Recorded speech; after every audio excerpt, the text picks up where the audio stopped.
back to What Arty Noobs with General Disturbance. This is the 105 leFH18B2, the French Tier 5 Premium SPG that we know as Fifi La Pew Pew, but you might know it as a leFhy or a leaf blower. This one is on the north spawn of Ghost Town and it's under the command of adamoslav. Game on. 105mm light field howitzer, the most produced artillery piece that the Germans made during the Second World War. They made far more of these than they made 88s or the 15cm. If people were being shelled, they were normally being shelled by 105mm. If it was the Germans, it was quite effective as well. And of course, being a smaller shell than the 15cm, it was easier to load faster, and so they could get a better fire rate. And of course it was less expensive as well. Now they only mounted 16 of these on enemy Char 1Bs that they managed to collect as Butte Panzer. Oh, direct hit there on the OI. Only 16. As I said before, they made more flamethrower tanks from Char B1s than they made artillery pieces. And there are very few pictures of them as artillery pieces. In fact, there's none of them actually being used, which is surprising because you'd think that they would actually have something of them being used. We can't tell if they were actually sent off to the west, to the eastern front, or actually used elsewhere in France. You'd think that they would actually stay fairly close to France though, because after all, if you want to repair the vehicle, it's better to have French mechanics or French parts available to do it. Well, this is a tier 6 game with tier 5 tanks in it. Nope, that one hit the building. He's focusing on the east side of the map at the moment, trying to get shots on the enemy tanks. Oh, he can hit that AMX CLC, even though he's in the pit. He's going to fire a round into there. Rounds out. Oh, so close. No stun, of course, because this is less than 15cm. But look at that. Nice hit there. Hit the tracks. Knocked his tracks off for a moment. He fixes them and pulls back into cover. So only 111 hit points earned so far. Fires around at the Stug 3 Aslains. Long shot, but it lands behind him. He's going for another shot though. This should hit. Yep, 99 hit points. He was fully dialed in, so I was fairly confident he'd get him at this range, even though it's 3 seconds before the shell arrives at the target. So that shell is arcing right over the top of the battlefield. Well, those two short shells fell short, so he's going to have another go at the Skoda, who dives back into cover before anything can happen to him. But rounds out. So close. That tank is a lot closer. He's going to give it another go. Should hit this time. Yep, 84 hit points. It's only a 2-second delay before he hits the target. And can he get a kill? Yes! So he's got his first kill of the game, and now he's dialing in on the Nashorn, which is way over the other side of the battlefield. Rounds out, long flight time. Just narrowly misses him again. Now you don't get a whole lot of ammo, only 50 rounds, but it's actually better than it used to be, because back in the past they only used to give you 42 rounds to play with, and that made it very difficult because you could blast through those rounds very, very quickly, and then there wasn't much you could do except spot the enemy for your team. And of course it's fairly easy to do that in this Arty, mainly because it's actually got a 390-meter view range. Well, it didn't get any damage on the AMX ELC there, but he's going to have another go at the Stug 3. Rounds out, long flight time. Yep, winged him. 60 hit points from a near miss. It's got a 2-meter blast radius, or splash radius I should say. Obviously the real thing actually had quite a bigger splash radius. No shots there. At the moment, with 3 tanks down on the enemy.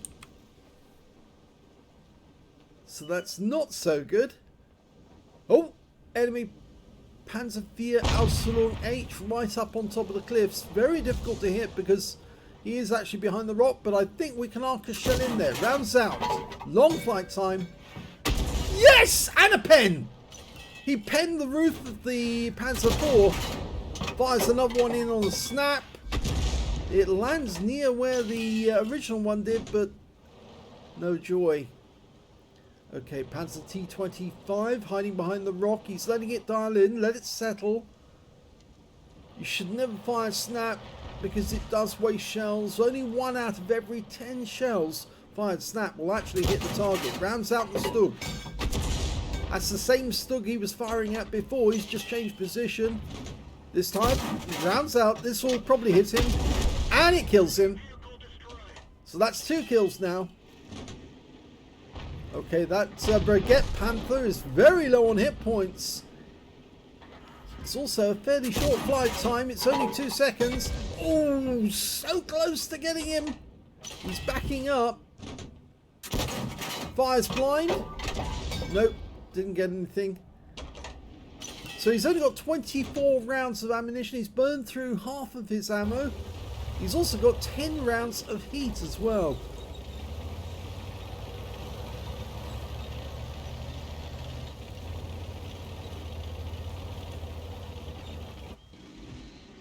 Okay, there's an enemy Baguette over here. Same one he fired at before, but lost sight of. Here's a one-shot if you can get a shot in on him. Oh, and the Baguette dies to the RM10 RBFM before our shell arrives. Now he's looking down the far end of the map because he's trying to spot the M4 Aslains H. Nope.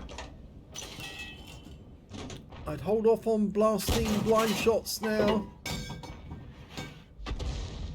Yeah, I'd wait until he spotted.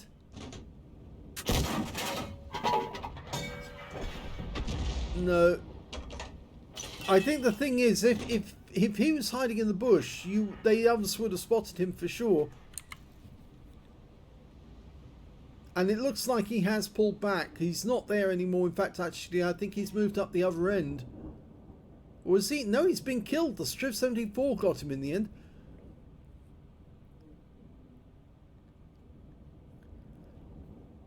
So, we're still 2 tanks down on the enemy.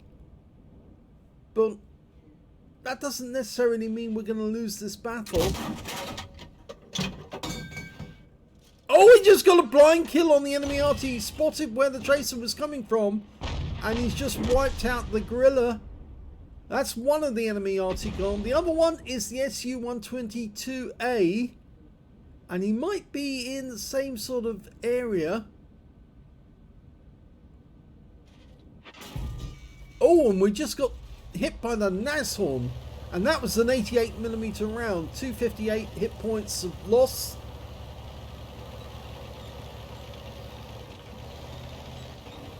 So we're driving away from the Nashorn. There he is. He's fairly close. It would be worth firing around at that guy. See if we can take him out. Let it dial in before you shoot. Rounds out. Yes! Nice revenge shot. Now, can you get that Panzer T25? Let it settle before you shoot. Rounds out. No, it fell short. We will get another chance though.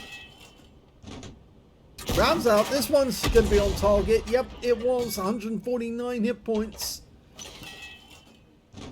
Fires another one in. Oh, and he kills him with a blind shot. So that's 5. Okay, BDR-G1B getting close. Pumps around into his side. He's running low on HE now. He's down to 4 rounds. He's going to give it another go. And he hits him again. Unfortunately, he loses sight of him as well. Oh, he just got another direct hit. We don't know how much damage that one did, but he definitely hit him.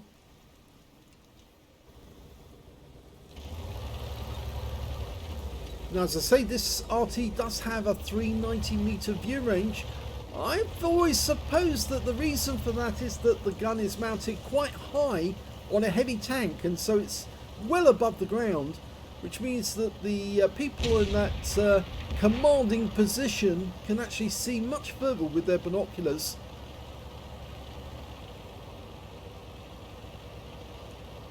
It's decided to change position and head east. I think that's an advantage.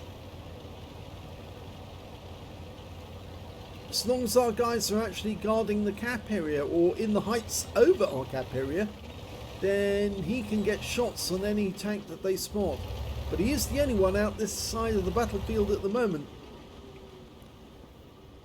Now the enemy have only got 4 tanks left now. We turned the tables. They've got an OI, an SU-100Y, the box tank, that BDR that he hit earlier, and an SU-122A. Yep, adamoslav has actually turned it around because, of course, 5 kills. He's the lead scorer on his team. He's got 5 kills on the enemy and a reasonably good chance of getting a top gun. Our VK has decided to do a quick run through the town to see if he can find out where they are.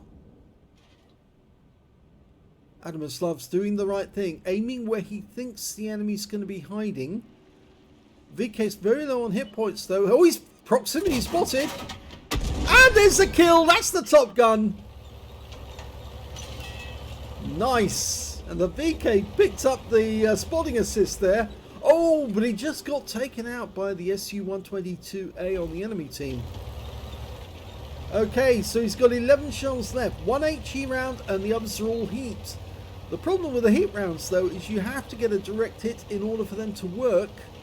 But if you do get a hit, they tend to do a lot of damage. They found another one. It's the OI and he can hit him. Just letting it dial in before he shoots. Rounds out. Yeah, he gets a hit, but he's now on the heat rounds. So each of these rounds have to hit the target in order to make damage. That just makes a hole in the ground. A rather expensive one. We need to sight the target before we shoot now. There he is. Now, unfortunately, he's in cover from us at the moment because he's deflated those buildings. We can't shoot him because they're protecting him at the moment.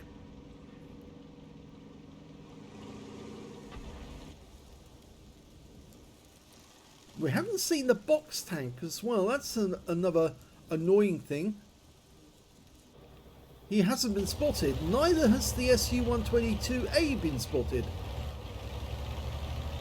Now there's only 2 minutes and 20 seconds now left in the game.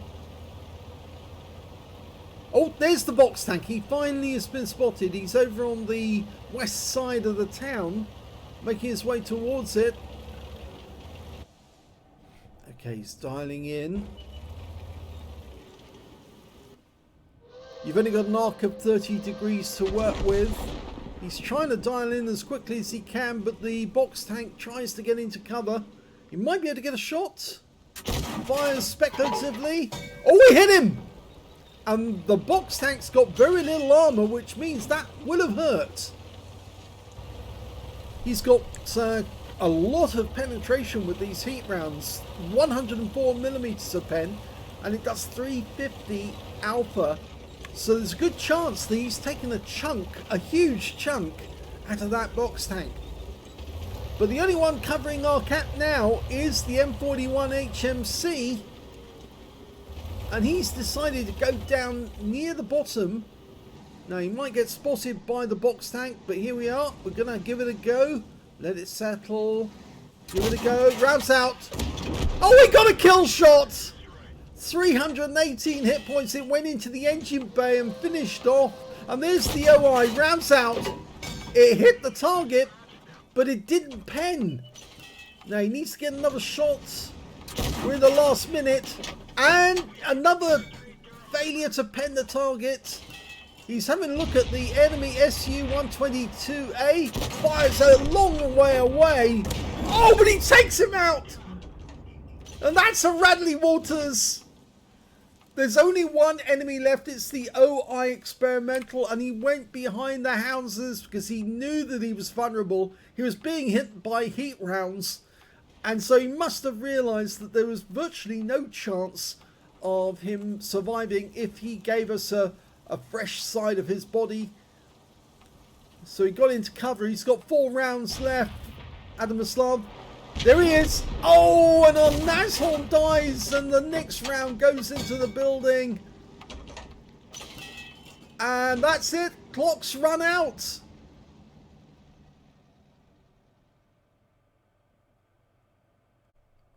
Well, that was a hell of a fight by Adamoslav. For a long time, his team was actually behind the enemy. They were winning. They had more kills. And he was fighting for his life. Even after he got spotted by that Nashorn, he could have been taken out at any moment. But he turned, faced the enemy, and took him out of the game. He ended up with an ace tanker in that game as a tier 5 Arty in a tier 6 game. That's pretty good going. He got a Bruiser medal for getting at least 5 critical hits. In fact, he got 20. He got a Radley Walters medal for killing 8 enemy vehicles. It would have been 9. He would have killed the last one if he got the chance to. But unfortunately, the OI stayed in cover. He didn't bother to try to go for the cap out. He didn't have enough time to cap out anyway. But he did not want to expose himself to the 105mm round and get wiped out. And he also got a counter battery fire medal because he took out the enemy Gorilla as well as the SU-122A. And that was a very long range shot with a heat round that hit the side of the SU-122A and wiped him out altogether, as well as a high caliber for dealing the most damage in the game and a top gun for getting at least 6 kills. Let's have a look at the team score. There you go, highest damage in the game, 2,624 hit points. The next high scorer was the Box Tank, who on the enemy team got 2,457. So, despite the fact that we didn't see him for most of the game, he must have been using the Bush mechanic to get kills on our teammates. Or rather to get damage on our teammates, because he did a huge amount of damage, and he was only spotted right at the end of the game at the side of the town. But that was a lovely shot into his engine bay that finished him off, and the first shot that he fired in must have done considerable damage as well. So when it came to kills, Adamoslav got 8, the next highest scorer being the SU-122A on the enemy team with 3 kills, and then 2 kills went to the VK3002M on his own team, the Striv74, the OI on the enemy team, there's Super Chaffee on the enemy team, and the Nashorn as well. And when it came to base XP, yeah, he's got the top in that one as well. 816 went to Adamoslav. The next highest being the Box Tank with 734, and after that it was the OI with 466 because it was a draw. 47 shots fired, so he only had 3 rounds left at the end of the game. 21 direct hits on the enemy and 7 penetrations. 17 splash, damage of 2,624 hit points, of which 2,524 were at more than 300 meters, so there was at least 100 hit points earned at close range. 1 hit was received, it was from the Nashorn, and of course he got revenge on that tank destroyer by finishing him off. 11 enemy vehicles damaged, 8 killed, 275 hit points of damage assistance. He earned 35,371 credits from the game, got 17,740 from battle payments, and 4,050 for the Achievements Award. That's because he got an Epic or a Battle Hero medal in a losing or drawn game. 76,872 credits altogether, and after repair, ammunition, resupply and consumables, and even though he used a few heat rounds during that game, he still ended up with a profit of 34,962 credits. 816 XP, 477 for the Achievements Award, 776 for this being a premium vehicle, and took away 2,716 experience points altogether. I think that was a really good effort by Adamoslav. I mean, he really couldn't do anything about the OI at the end. He did move as far east as he could to give him a better chance of getting those enemy tanks that were hiding around the corner. And he did get at least one of them. I think was it the Skoda who actually was hiding around that corner. He did get that guy, but unfortunately, no, he got the BDR. That was it, who was hiding around the corner. But unfortunately, in the end, that building in that little square worked against him because, of course, the OI was able to hide behind it and stop him from shooting in And even if he'd moved further south, and of course this is a fairly slow tank, it's only got 28 kilometers an hour maximum speed, he wouldn't have been able to get far enough south to actually get a line or a bead on that target and get a hit. So it was going to end up as a draw. But at least it was a draw where he got an ace tanker and a Radley Waters. So very well done indeed. If you enjoyed that replay, please give this video a like. Do subscribe to our channel. Leave a little comment down below because it feeds the algorithm. And please do remember, let other people know that we're giving all of the proceeds of this channel to the Red Cross Ukrainian appeal to help all the refugees coming out of Ukraine at the moment. The more videos you watch, the more money we can send them. So please do watch as many videos, even the old ones. I know I'm pretty crap. I'm not a great presenter, and some of our videos, well, they're not quite as good as ones by Klaus Kellerman or Jingles or others. But the thing is that we put our heart and soul into it, so please do watch as many if you can. And of course then we can send all the money to the refugees. Thanks for watching.